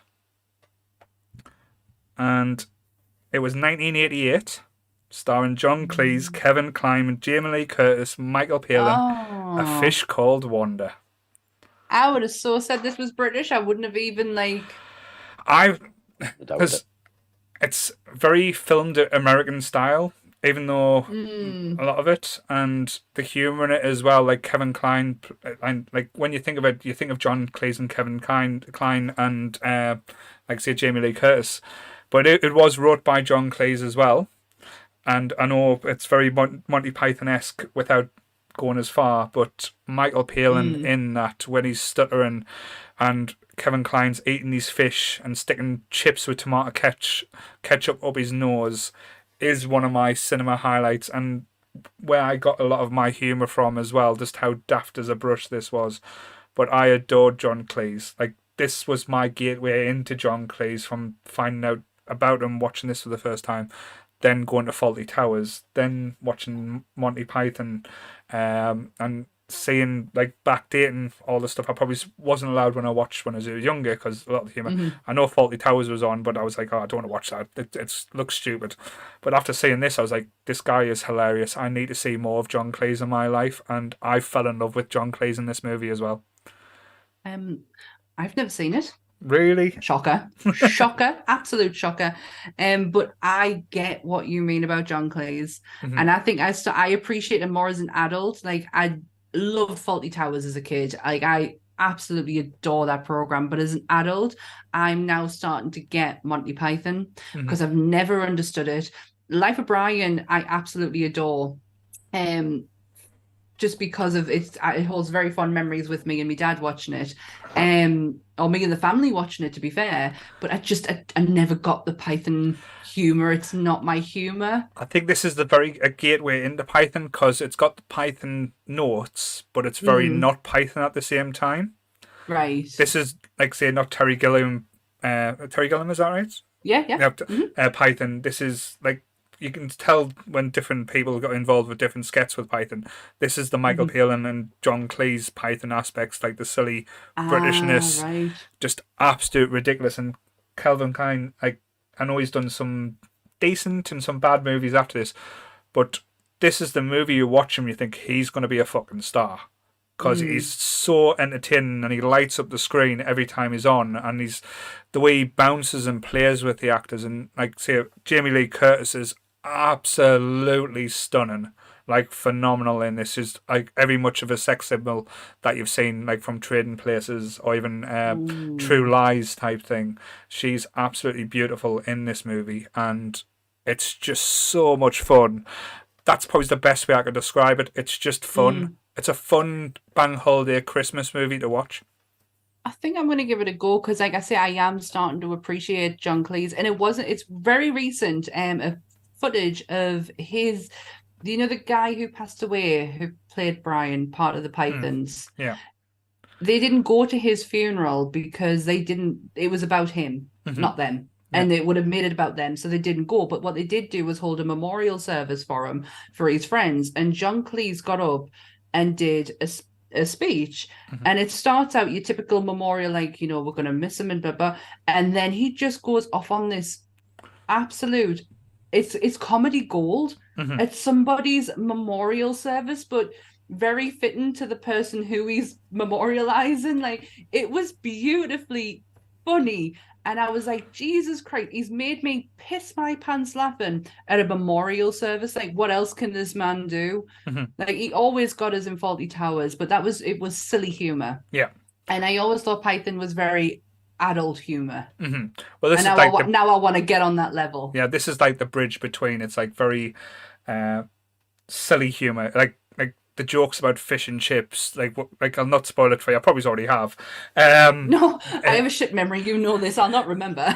The jokes about the fish and chips are just absolutely hilarious. How Kevin Kline brings that into when he's torturing Michael Palin's character about fish and chips, and the way he uses them is just, you'll have seen it in clip shows and stuff how it's used, but it's absolutely hilarious. And at the end, when like I said, this is a spoiler, when he gets his comeuppance and Michael Palin's on the steamroller just screaming down at him like for eating his fish, is just breathtakingly funny and breathtakingly shot as well. Because I know a lot of British cinema does get shit for how it looks, like looking gritty, poor angles and stuff. That's why I was confused. I was always worried about this one being on, because I love this film, but it's shot very Americanized. Right. So it's very bright and... But they kind of did a sequel to it, not in the same way, where they had the same actors in it, where it was called Fierce Creatures or something like that, where John Cleese and like Jamie Lee Curtis was in it again. And the ending for that, they make the joke where he accidentally calls her Wanda. So it's kind of like a... I wondered why Kelly's shouting Wanda in the chat. But it's like a reference. But I know, I know, Grant, you've probably seen this movie. Have you? Or... I'm not sure if I've brought it up on a previous podcast or not. I think you have. We've had the conversation about A Fish Called Wanda and Fierce Creatures and the link between the pair of them before. And I can't remember on what podcast I would have picked it. There's so many. I've picked Monty Python before, so I don't know if maybe, was it the fantasy one? Where Possibly. We did talk about Python on that as well. Yeah, I had Holy Grail on there, so I don't know if we just went off on one. But again, I can't really add anything, but I love A Fish Called Wanda. There's so much about kind of not just early Python, but even the stuff they've done after Fierce Creatures I thought was hilarious. The more recent one that they did with Simon Pegg and Kate Beckinsale is absolutely jaw-drop. That might be where we went backwards. It's one of Robin Williams' last films. Right. He voices Simon Pegg's dog. It's called Absolutely Everything. And basically the Pythons are space aliens, and they go, we're going to give him all of the power in the world. I think that's where we might come back to it from. But yeah, it's a Jamie Lee Curtis in the 80s, man. Jamie Lee Curtis, like now. Well, I mean, she is absolutely. The woman is beautiful. She's aged like whiskey. She really, really has. Whatever her and Helen Mirren were taking or drinking or whatever for their breakfast. I will sell my soul for just an ounce of it. Don't worry, you've got good genes if your mum's got anything to go by, so you'll be all right. Don't worry, Sam. Oh, thanks. G-MILF in training. But the other one as well, the John Cleese one, I think doesn't get as recognition, but I absolutely love. I think it was Clockwork, where he's like having, like, as a businessman, but he's having the worst day where everything goes wrong, from missing his train to his car breaks down. He's trying to get somewhere that's really important, but I'm trying to think now, because I'll have to have a look at it now. I'm sure it's Clockwise or Clockwork, Just going to look at John Cleese's movie. This could take a while. Sorry, guys. John Cleese. I'll get another John Cleese one in there just that I watched recently. It's not a British film, but I've forgotten how funny it is. Rat Race. Yes. Rat Race. Is that with them? Rowan Atkinson. Seth Green, Whoopi Goldberg. It was basically just wacky races with like real life people. Yeah. I don't think I've ever heard that. Sorry. Rat John Race. Cleese like basically gives them Um, they've got to do a race basically, and the winner gets like $1 million or something like that, and they've got to get over the states by any means necessary, and so they all try and drive there and. Oh, okay. I've just read an article here. I say read an article. I've just glanced over it. As of the 7th of February, that John Cleese is going to reboot Fawlty Towers with his daughter. Really? Really? Have you not been following this? No. Absolutely not. No. John Cleese recently, he's taken a little bit of a right turn in a lot of his philosophies. Yeah, he's not. Is that a good thing or a bad thing? Particularly bad, but he's using the word woke a lot.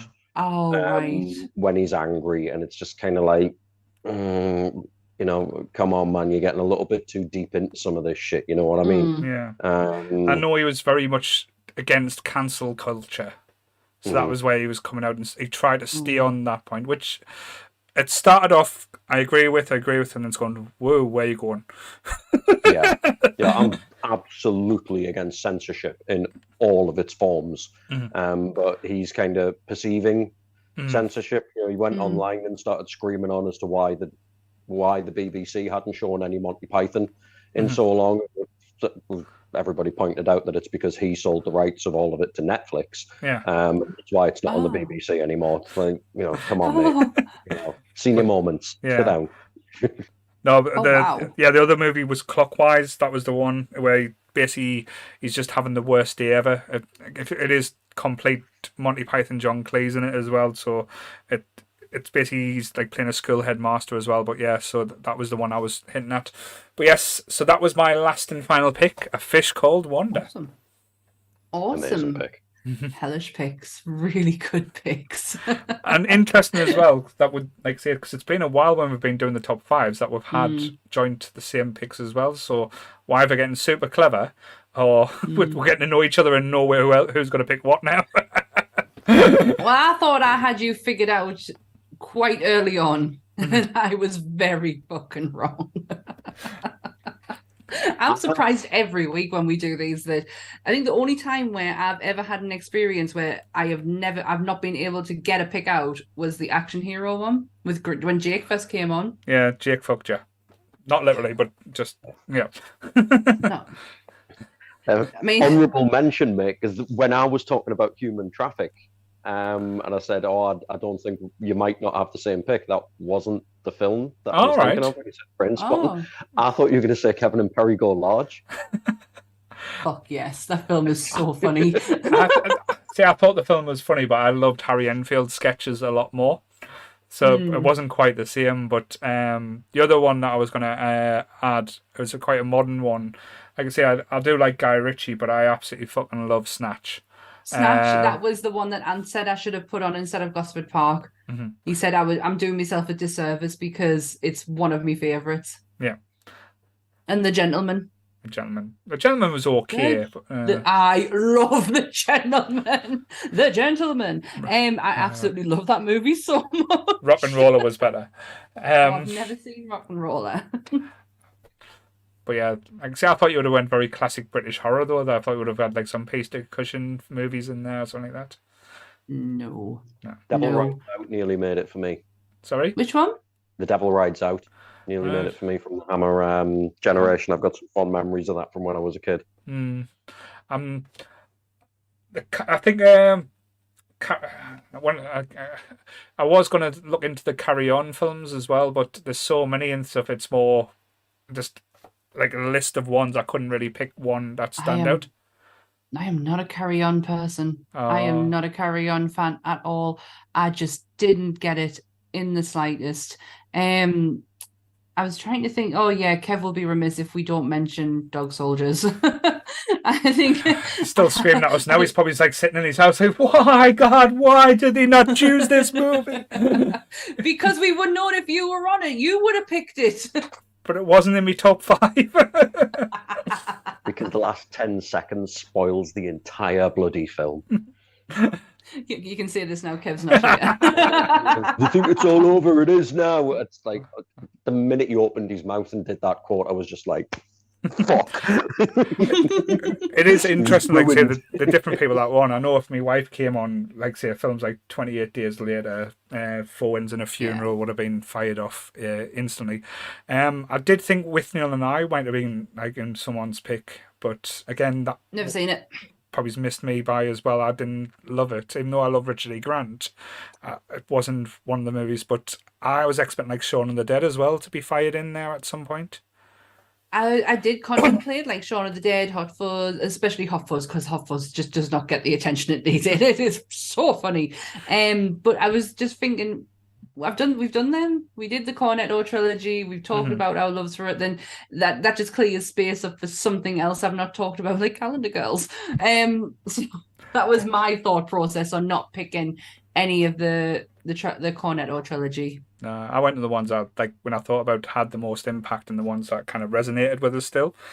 Yeah. And that's always the things I hope it does come across well when we do talk about them that way, rather than just like reading it off by numbers. I like this film because but it's like the memories and the information that it kind of like gives is, like, say, that's what I always enjoy to discussing and seeing people's reactions as well. But yeah, that was a good one. I enjoyed that. That was so fun. I know we were talking before we went off on live about next week's Sunday episode. We are going to possibly try and go live a little bit earlier next week, guys. Anyone in the chat, we will probably make an announcement before Sunday's episode, just because I think Grant's back on, I think Charlotte's on, and I'll have a word with someone else as well, because I know she was interested, but just seeing if she's up for it. So we'll see if I don't want to say her name in case of putting pressure on her. Bless her. Bless her. But it is gonna. We feel this one could be longer than probably anyone that we've done, just because the subject is it's top 5 favorite songs, and it's going to get personal, it's going to get emotional, it's going to need people are going to talk about it, so we want to give everyone the time to do that without having to feel pressure that we've been on for how long now. So it's going to be a nice one. I think, like, say, next Sunday's I couldn't give a fuck if anybody watched it, to be fair. It's going to be an interesting. If it's just for us, then I couldn't give two shits. But next Friday as well, just to give a shout out, next Friday we do have a big extra special episode of the podcast. We are spoiling you. You can tell me, wife, so we have just got all this free time. We have the guys behind the social media of Be More Geek coming on as well. So, like I say, they are a big brand in the Northeast. We've got quite a few number of stores. I spend most of my money in them stores. Spent a lot of money in that store. So they're coming on, like, say, to talk about them, what they get up to, how they've found, like, say, working in a nerdy industry. And also they are going to talk about horror as well. So I think Charlotte's coming on to give a different aspect of horror, because people's probably sick of hearing me and Sam say, I like Halloween, I like Jaws. Isn't the Exorcist fun? But yes. But like I said before, please check out Goodwill and Graham's Star Trek episode that they put out today for the review of season 3, episode 1 of Picard. Even though Goodwill has been stealing Sam's sayings, so Sam's gonna have words with you. Like I say, copyright. I heard about shit. that, Mr. Goodwill. Can't come up with your own stuff, can you not? Do you know how long it took us to think of that? What, 5 seconds? 5 seconds, yeah. I'm only kidding. Damn it!